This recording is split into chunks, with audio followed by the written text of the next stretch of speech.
The Reveille handler is selected by company E2. Literally, I don't weigh in on that at all. It's E2's. They have a selection process internal to the organization, but it was obvious after they had selected Mia Miller that they had made a great choice. To be entrusted with that responsibility is like a really cool thing. You really just don't understand the gravity of the situation until you're part of it and you're taking her, representing her in front of like 100,000 people in football stadiums and stuff like that. So just knowing that those people thought highly enough of you to trust you with the mascot of the university is like, it's a super cool feeling. Mia was the best of the best in company E2 and was selected because of her leadership abilities, her academic abilities, her core leadership abilities to be Reveille's handler. And the fact that she was a female just made it that much more special because she was the first one ever.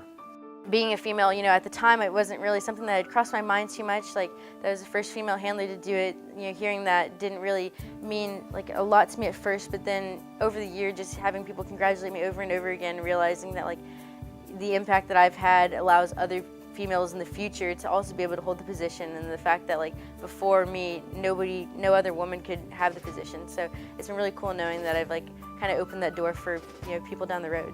Well, I think one of the first things that really stood out to me was watching the way she interacted with people who wanted to come and be a part of Reveille. And she handled that so well, so poised and mature. One of the biggest lessons I've probably learned with Rev is, you know, being personable and being patient. And you're walking with Rev and you forget like what a privilege it is to be with her until someone walks up to you and they're freaking out because they're seeing the mascot of Texas A&M for the first time. And then being patient is also another thing. It takes me extra, you know, 20-30 minutes to get to class than it normally would, and realizing that like some people will never get to see Rev again. It might be their only opportunity, and it just takes a couple minutes to take a couple pictures. So learning to put people before you is definitely a big lesson to learn.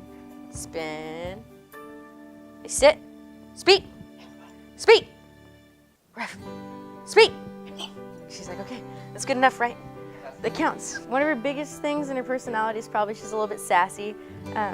That's something that like not too many people get to see, because like when you just look at her and she's just taking pictures, she kind of acts stoic. 1, 2, 3.